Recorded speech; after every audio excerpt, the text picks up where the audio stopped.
In this video we will talk about क्यों social media influencers fake fights create करते हैं just to be relevant on social media। इसके काफ़ी सारे reasons होते हैं जिसे आज हम discuss करेंगे and also we will talk about some of the real examples of social media fights। So some people think कि अगर ये controversies create नहीं की and वो उसका part बन गए then most of the creators participate in that controversy just to gain little bit fame, followers, popularity because of that। Recently Rajat Dalal and Digvijay Singh Rathi का एक fake drama हम सब ने देखा where Rajat Dalal started shouting at Digvijay and दोनों के बीच काफ़ी heated argument देखने मिली and after some time दोनों ने एक social media पर वीडियो शेयर किया जिसमें दोनों आराम से चिल करते हुए कर एक वीडियो बनाते हैं एंड देन वो अपने फैंस को बताते हैं दैट कोई प्रॉब्लम की बात नहीं है, सब ठीक था उनके बीच। एंड आफ्टर दिस कई फैंस ने उन्हें क्रिटिसाइज किया for faking this fight. I think in this scenario there is nothing wrong in it because उनका काम है कैमरास को अपनी तरफ पैन करवाना एंड ऑडियंस को एक नई कंट्रोवर्सी देना सो दैट उनके फैंस एंड अदर पीपल उसमें एंगेज रहे, जिससे कहीं ना कहीं उनके बारे में बातें होती रहती है। रजत एंड दिग्विजय के केस में इन दोनों की ये फाइट स्टार्ट हुई थी बिग बॉस 18 से बिकॉज दोनों ने इस रियलिटी शो में एज अ कंटेस्टेंट पार्टिसिपेट किया था जहाँ पर रजत स्टार्टिंग से ही शो में थे एंड दिग्विजय के शो में वाइल्ड कार्ड एंट्री हुई थी। एंड आफ्टर दैट दिग्विजय के शो में एंट्री से रजत दलाल काफ़ी खुश हुए थे because both of them Rajat and Digvijay belongs to a Jat community. तो Rajat treated Digvijay like his little brother, but somewhere Digvijay didn't wanted to be associate with Rajat because रजत की past history इतनी अच्छी नहीं है। तो दिग्विजय को कहीं ना कहीं रजत के साथ भाईचारा बर्डन लगने लगा। तो शो में दिग्विजय ने रजत से कह दिया दैट ब्रो तुझे जो लगता है वो तू कर एंड मुझे जो लगता है वो मैं करूँगा। दिग्विजय का कहना था कि मैं यहाँ पर अपनी वजह से हूँ और मैं अपना अलग गेम खेलना चाहता हूँ। Also he said I am not here to make relationships and he even try to make Rajat understand that कि बिग बॉस में तुम्हें एक अच्छी अपॉर्चुनिटी मिली है अपनी अच्छी साइड दिखाने की एंड अच्छा इंसान बनने की, तो ये गुंडागर्दी मत करो। And he even asked him कि क्या तुम बाहर जाकर भी यही करोगे। तो इस पर रजत का कहना था कि हाँ जो मुझे ट्रबल करेगा तो उसको तो फिर मुझे जवाब देना आता है। अब रजत की इस सोच को बदलने का कई लोगों ने प्रयास किया, घर के अंदर भी रजत को लॉ एंड ऑर्डर के बारे में काफ़ी समझाने की कोशिश भी की कुछ घर वालों ने, but I think somewhere they failed to do that क्योंकि कंट्रोवर्सी ही कहीं ना कहीं नेम एंड फेम दोनों देती है कुछ केसेस में। एंड जब क्रिएटर्स गायब होने लगते हैं, उनकी ऑडियंस उनके बारे में बात करना बंद कर देती है, तो वो सडनली कुछ ऐसी रियल या फेक कंट्रोवर्सी क्रिएट कर देते हैं जिससे उनकी अगेन हाइप क्रिएट हो सके, उनके बारे में थोड़ी बात हो, उनके फैंस आपस में लड़ने लगे, इंटरनेट पर थोड़ी टॉक्सिसिटी बढ़े, मीडिया में नया डिस्कशन का टॉपिक मिले। एंड मीडिया के देश के सबसे बड़े टॉपिक्स पर बात करने का एग्जाम्पल तो हमने देख ही लिया है, समय रैना का लेटेंट शो एंड IIT बाबा की टीवी डिबेट वाली कंट्रोवर्सी। ये ऐसा कंटेंट है जिसे न्यूज़ चैनल्स अपने प्राइम टाइम में डिस्कस कर सकते हैं क्योंकि रियल इश्यूज जैसे गरीबी, unemployment, education system, jobs, depressed man and women, are cases, women's and even man safety, ऐसे इश्यूज कवर करना मीडिया का थोड़ी काम है। और इन टॉपिक्स को डिस्कस करने में वो एंटरटेनमेंट कहा जो यूजलेस एंड सेंसलेस टॉपिक पर बात कर चिल्ला कर डिबेट करने में आता है। एलविश यादव की गिरफ्तारी, IIT बाबा पर बेसलेस डिस्कशन,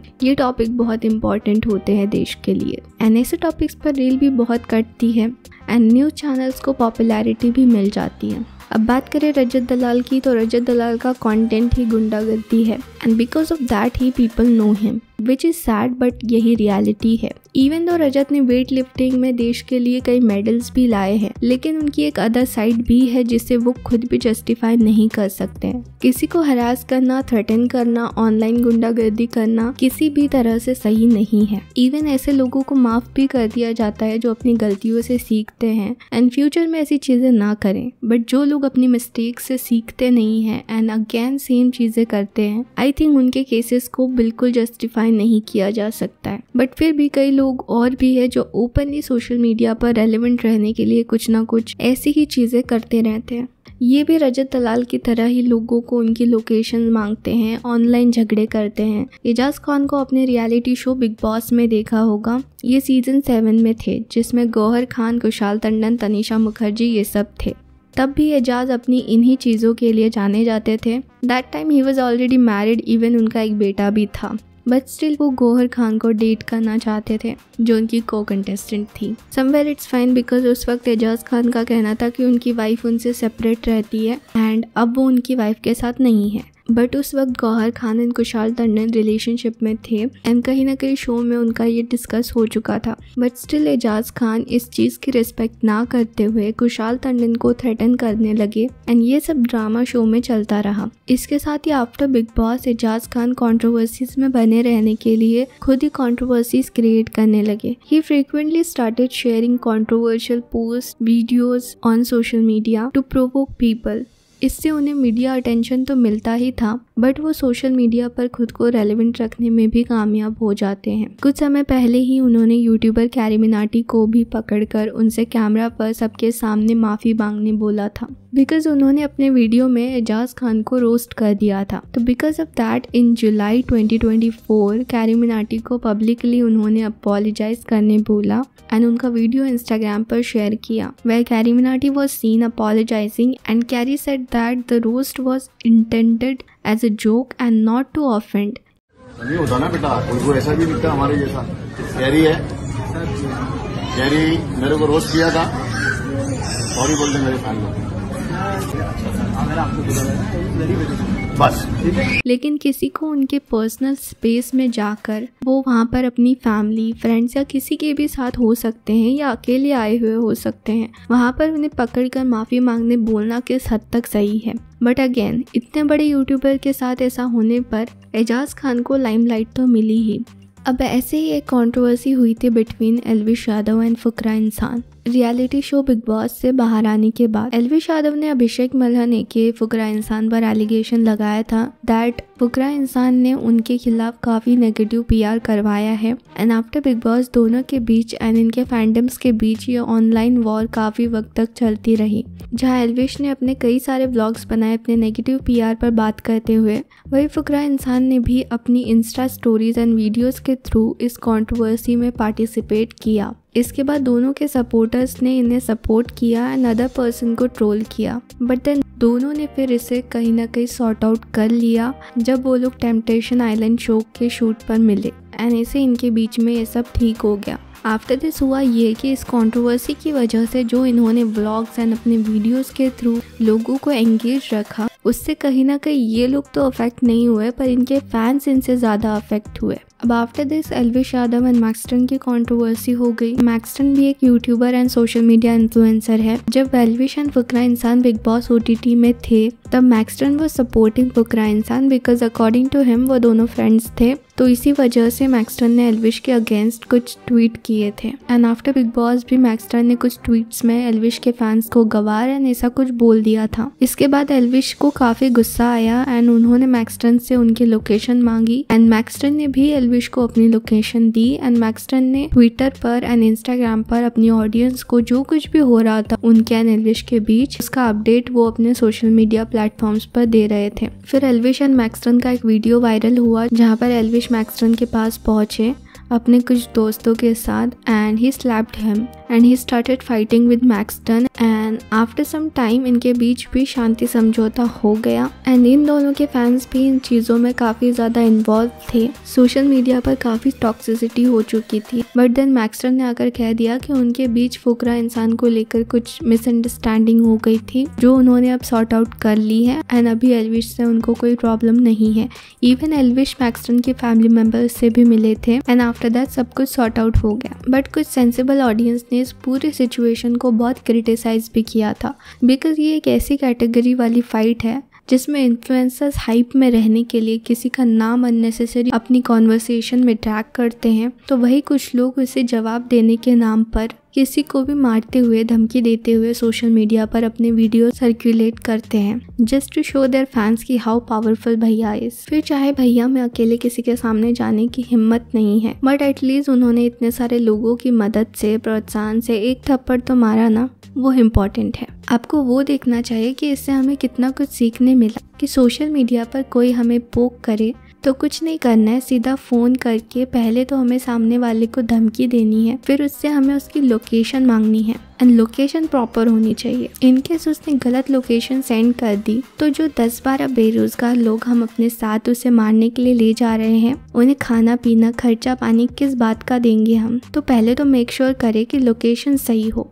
एंड इस बीच हर मिनट का अपडेट भी सोशल मीडिया पर देना बहुत ज़रूरी है, ताकि एंटरटेनमेंट बना रहना चाहिए सब दूर। पेरेंट्स काम पर जा रहे हैं तो क्या हुआ, स्कूल की फीस पे कर रहे हैं तो क्या हुआ, इवन आपके इंटरनेट बिल्स पे कर रहे हैं, इसलिए थोड़ी ताकि आप उस इंटरनेट का अच्छे से यूज़ करके पढ़ाई कर सके, कुछ अच्छा काम कर सके। वो तो ये इंटरनेट आपको प्रोवाइड इसलिए करवा रहे हैं ताकि आप किसी रैंडम गुंडे भैया को ऑनलाइन देखकर उनसे बहादुरी सीख सके कि कैसे कमज़ोर लोगों को मारते हैं, उनको अब्यूज़ करते हैं, अपनी पावर का गलत यूज़ करते हैं, अपने फैंस को कैसे भड़काते हैं कि चाहे सामने कोई लड़का हो या लड़की, उन्होंने तुम्हारे आइडल को मॉक करने की गलती कर दी है तो अब जाकर तुम उनके कमेंट सेक्शन में अब्यूजिव वर्ड्स भर दो, उनकी फ़ोटोज़ मॉप करके सोशल मीडिया पर स्प्रेड कर दो, लोगों को बता दो कि तुम कितने अनएजुकेटेड जॉबलेस हो। तो क्या हुआ, तुम अपने पेरेंट्स से रो रो कर 5-10 हज़ार का फ़ोन, आई थिंक 5-10 नहीं 50-60 हज़ार का फ़ोन उनसे मांग रहे हो just to be fan of this और दैट भैया।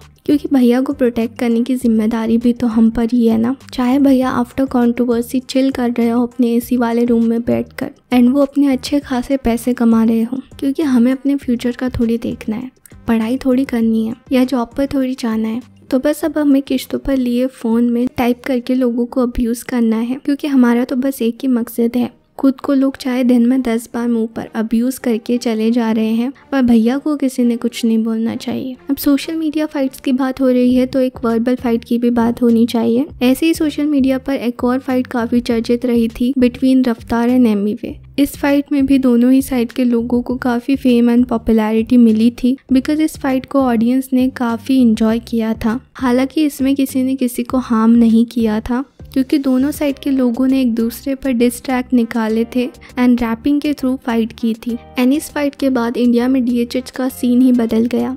इवन सोशल मीडिया पर आए दिन रैपर्स की भी काफ़ी अलग अलग कंट्रोवर्सी चलती रहती है एंड लोग छोटी छोटी बात पर ऑफेंड होते रहते हैं। जैसे कि एक रैपर है नेजी, जिन्होंने बिग बॉस OTT 3 में पार्टिसिपेट किया था। बिग बॉस के अंदर जाने से पहले उनकी पाकिस्तानी रैपर एंड सिंगर तलांजुम के साथ बीफ हुई थी, जहां एक इंटरव्यू में नेजी को तलांजुम के बारे में क्वेश्चन किया गया था एंड नेजी तलांजुम को नहीं जानते थे, तो ही सेड कौन तला। अब इस पर तलांजुम ऑफेंड हो गए एंड उन्होंने नेजी पर एक फुल फ्लेजेड डिस ट्रैक निकाल दिया, नेम कॉल्ड कौन तला। Like seriously, I mean first of all it's not necessary कि कोई फेमस हो तो हर कोई उन्हें जाने पहचाने। हो सकता है कुछ लोगों को सच में नहीं पता होता है कि आप कौन हो and it's fine, but I think in this situation दोनों को ही एक दूसरे को लेकर कुछ मिसअंडरस्टैंडिंग हुई थी। फिर आफ्टर 2-3 डिस्ट्रैक्ट्स दोनों ही पार्टीज को समझ आ गया कि this fight is not going anywhere and ये बहुत ही अननेसेसरी हो गया। फिर ये लड़ाई रुक गई। तो ऐसे सोशल मीडिया पर फाइट्स एंड कंट्रोवर्सी होती रहती है एंड आफ्टर सम टाइम सब कुछ सॉर्ट आउट हो जाता है। जैसे after Bigg boss OTT Maxton वो सपोर्टिंग अभिषेक AKA फुकरा इंसान, बट देन राइट नाउ दोनों के बीच में इतना कुछ सही नहीं चल रहा है एंड नाउ मैक्सटन ने फुकरा इंसान के लिए बहुत सी चीज़ें कही, जिसमें ये सेट कि उन्होंने फुकरा इंसान को अपना दोस्त माना, बट शायद फुकरा इंसान की तरफ से ऐसा कुछ था ही नहीं। तो I think it's all about time. Social media पर जो कुछ भी फाइट्स एंड कंट्रोवर्सी दिखती है, कौन किससे फाइट करता है या कौन किसे सपोर्ट करता है, ये कहीं ना कहीं बहुत ही अनरियल है। तो इट्स बेटर कि इसमें इतना इन्वॉल्व ना हो एंड अपनी अपनी लाइफ में फोकस करें। एंड सोशल मीडिया पर एक दूसरे के फैंस को अब्यूज़ करना या किसी क्रिएटर को अब्यूज़ करना ये बिल्कुल भी सही नहीं है। इससे आई थिंक वो इंसान अपना खुद का ही टाइम वेस्ट करता है। किसी को आइडलाइज करना या किसी के फ़ैन होने में कुछ गलत नहीं है, बट उनसे इतना ऑब्सेस्ड हो जाओ कि अपनी पूरी लाइफ ही उन्हें डेडिकेट कर दो एंड उनके लिए दिन रात लोगों के कमेंट सेक्शन में झगड़ा करते रहो। तो आई थिंक ये बहुत ही ज़्यादा सेंसलेस एंड यूजलेस काम है। तो दैट्स इट। आई होप आपको ये वीडियो पसंद आया होगा। अगर आपको ये वीडियो पसंद आया हो तो do like, share and subscribe to this channel. Thank you so much for watching. Bye. I will see you in the next video.